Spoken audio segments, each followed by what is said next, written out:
بسم الله الرحمن الرحيم. قال رسول الله صلى الله عليه وسلم: والله تعالى في عون العبد ما كان العبد في عون أخيه، أو كما قال عليه الصلاة والسلام. حضرت صلی اللہ علیہ وآلہ وسلم نے ارشاد فرمایا: جب تک ایک انسان دوسرے انسان کی خدمت میں رہے،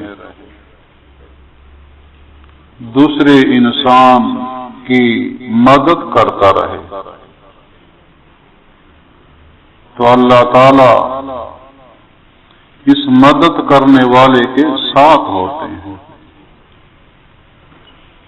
مدد کرنے والے کی اللہ تعالی مدد فرماتے ہیں۔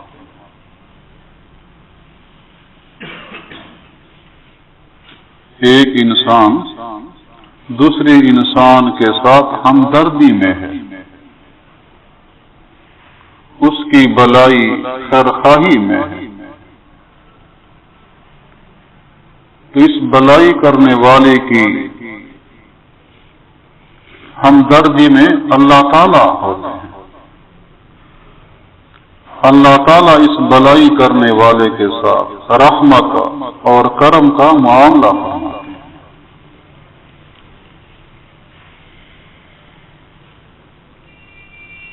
دوسرے انسان کے ساتھ بلائی کرنا، ہمدردی کرنا،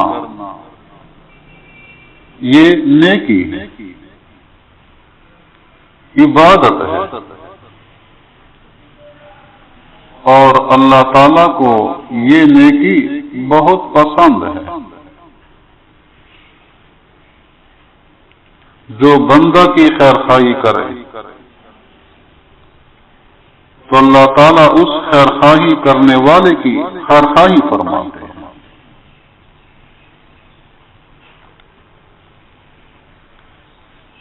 انسان کو معاشرے میں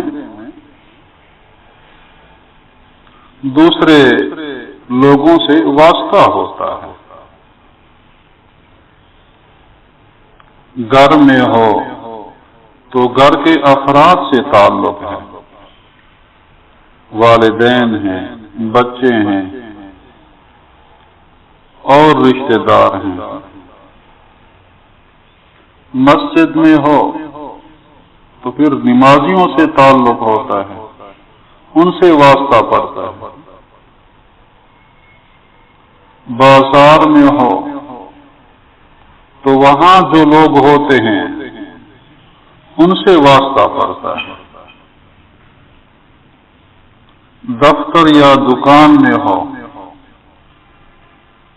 تو وہاں کے لوگوں سے واسطہ ہوتا ہے۔ سفر میں ہو تو دوسرے مسافروں کے ساتھ تعلق رہتا ہے۔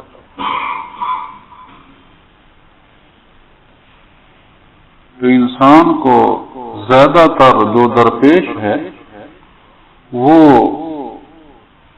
اجتماعیت ہے، دوسروں کے ساتھ مل کر رہنا۔ اس اجتماعیت کو جلوت کہتے ہیں، مل کر رہنا، اور اس کے برعکس جو حالت ہے وہ خلوت ہے، الگ رہنا، تمام سے الگ تلگ ہو جانا۔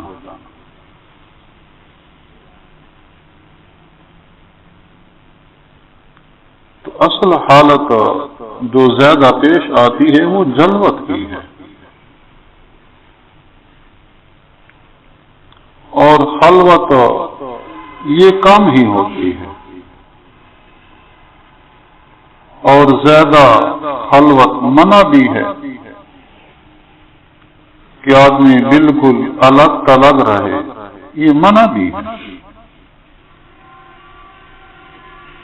آپ صلی اللہ علیہ وآلہ وسلم نے خلوت میں رہنے سے منع فرمایا۔ کوئی شخص بالکل الگ رہے، الگ ہو جائے تو اسے منع بھی فرمایا۔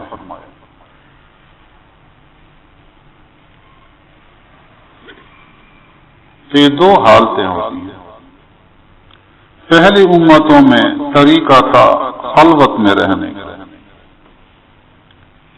کہ کوئی شخص تمام سے بالکل الگ تھلگ ہو جائے، گھر کے افراد سے، دوست احباب سے، رشتہ داروں سے، تمام سے الگ ہو جائے، کسی جھونپڑی میں رہے،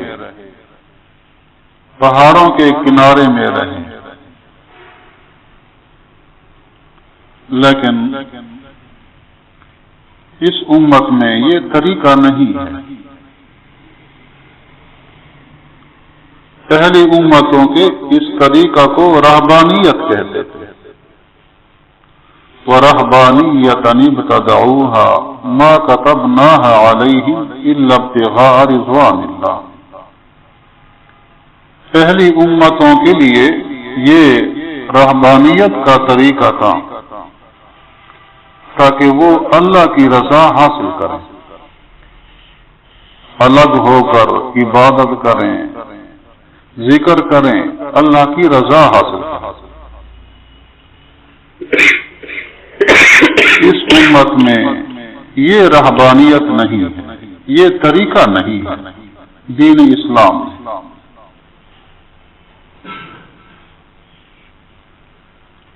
آپ صلی اللہ علیہ وآلہ وسلم نے ارشاد فرمایا، میری امت کی رہبانیت یہ ہے مسجد میں نماز کے انتظار میں بیٹھ جائیں، نماز کے لیے جلدی پہنچے، وقت سے پہلے پہنچے، سنت نفل ادا کر کے نماز کے انتظار میں رہے۔ فرمائیے میری امت کی رہبانیت۔ آپ صلی اللہ علیہ وسلم نے یہ طریقہ ہمارے لیے بہت آسان فرما دیا۔ بالکل الگ تلگ رہنا منع بھی ہے اور مشکل طریقہ ہے یہ، اور یہ عمل مسجد میں نماز کی انتظار میں رہنا آسان ہے۔ تو رہبانیت یہ پہلی امتوں میں تھی، بالکل خلوت میں رہنا، اور اس کے برعکس جلوت مجمع میں رہنا، مل جل کر رہنا، یہ حالت مفید ہے۔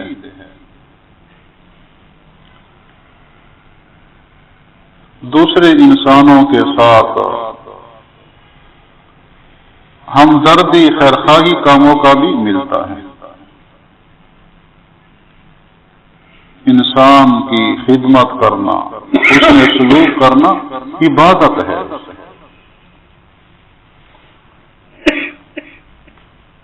حدیث پاک میں ہے، جو شخص راستے سے کانٹا ہٹا دے، کوئی تکلیف دہ چیز راستے سے ہٹا دے، اس پر نیکی ہے، اجر ہے۔ تو یہ ہٹانا دوسرے انسانوں کی خدمت ہے کہ گزرنے والے کو اسے تکلیف نہ پہنچے، اور اس خدمت پر اللہ تعالیٰ نیکی عطا فرماتے ہیں۔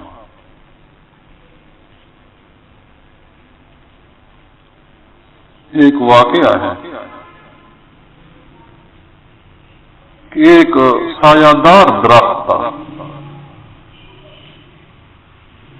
ایک شخص شخص گزرنے والا کچھ دیر وہاں ٹھہرا، سائے میں بیٹھ کر آرام کیا۔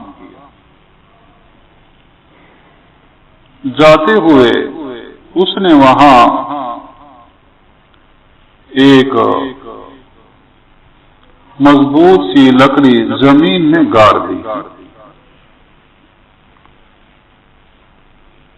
کہ کوئی گزرنے والے کے ساتھ سواری ہو تو وہ یہاں پر باندھ سکے۔ یہ نیت کر کے وہ لکڑی گاڑ دی۔ بعد میں کوئی اور شخص گزرا، اس نے وہ لکڑی نکال دی کہ شاید کسی کو تکلیف پہنچ جائے، اس سے ٹھوکر لگ جائے، گر جائے۔ دونوں فوت ہو گئے۔ کسی نے خواب میں دیکھا تو ان دونوں کی مغفرت ہو چکی ہے۔ ایک کی اس نیت کی وجہ سے انسانوں کی خدمت کے لیے لکڑی گاڑی تھی کہ شاید کوئی مسافر اس کے پاس سواری ہو، وہ یہاں باندھ سکے، اونٹ ہے، گھوڑا ہے۔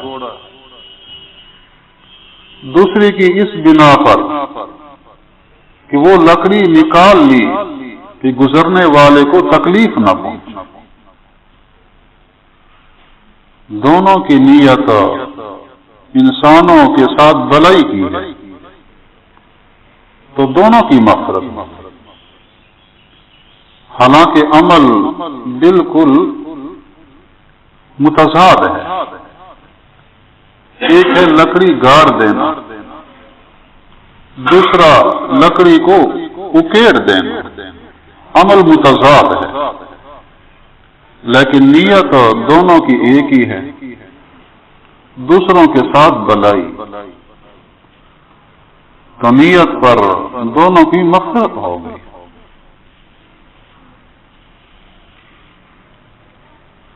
تو انسان کو لوگوں سے واسطہ پڑتا ہے، مل جل کر رہنے میں نیت دوسروں کی خدمت کی ہو، دوسروں سے ہمدردی کی ہو۔ اگر بالفرض الگ رہنا ہے، کسی عارض کی وجہ سے کسی بھی بنا پر الگ رہنا ہے، تو فرماتے ہیں کہ نیت یہ ہو، اس لیے الگ رہتا ہوں کہ لوگ میری تکلیف سے محفوظ رہیں، میری طرف سے کسی کو تکلیف نہ پہنچے، مجھ سے کسی پر زیادتی ظلم نہ ہو، اس نیت۔ اگر یہ نیت کر لی اس لیے الگ ہے تاکہ لوگوں کی شر سے محفوظ رہے، کہ یہ غلط نیت ہے، لوگوں کی شر سے محفوظ رہے، یہ نیت غلط ہے۔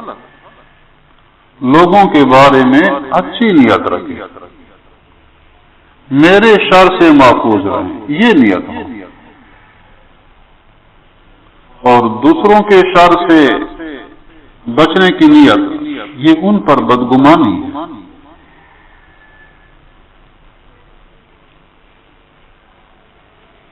ذوالنون مصری رحمہ اللہ تعالی بزرگ گزرے ہیں، زمانے کے کچھ لوگ ان کے پاس گئے،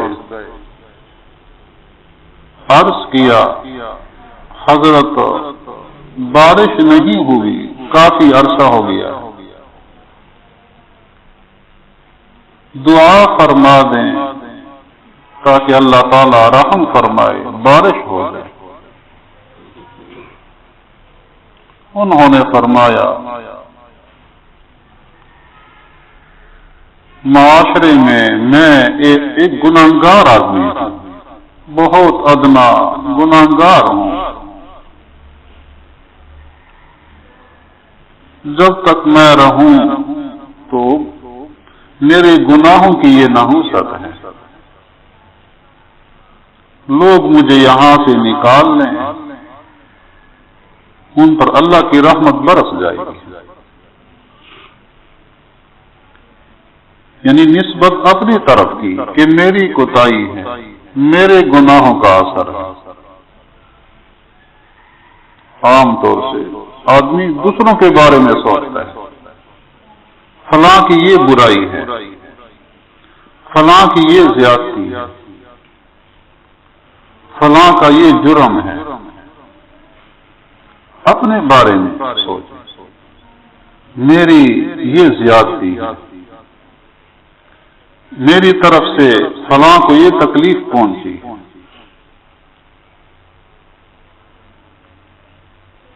تو اگر الگ ہونے میں یہ نیت کرے کہ لوگ میرے شر سے محفوظ رہیں، میری زیادتی کرنے سے محفوظ رہیں، تو نیت صحیح ہے۔ اگر یہ نیت ہو کہ لوگوں کے شر سے میں محفوظ رہوں، تو یہ تکبر بن جاتا ہے، بدگمانی ہے۔ تو یہ جلوت کا موقع ہے، اجتماعیت ہے، یہ تو ایک اچھی حالت ہے۔ اس میں آدمی کو بہت سے بھلائیاں اور خدمت کا موقع ملتا ہے۔ اگر دوسرے کی طرف سے زیادتی بھی ہو تو بھی مسلسل بھلائی اختیار کی جائے۔ فرماتے ہیں اگر دوسرا برائی سے باز نہیں آ رہا تو آپ بھلائی کیوں چھوڑ رہے ہیں؟ آپ بھلائی نہ چھوڑیں، بھلائی تو ایک نیکی ہے۔ تو آدمی معاشرے میں رہتے ہوئے اچھے اخلاق، حسن سلوک اختیار کرے، لوگوں کی خدمت، ہمدردی کی نیت ہو، دوسروں کو اچھا سمجھے، اپنے کو گھٹیا سمجھے، یہ اچھے اخلاق ہیں۔ اللہ تعالی ہمیں عمل کرنے کی توفیق نصیب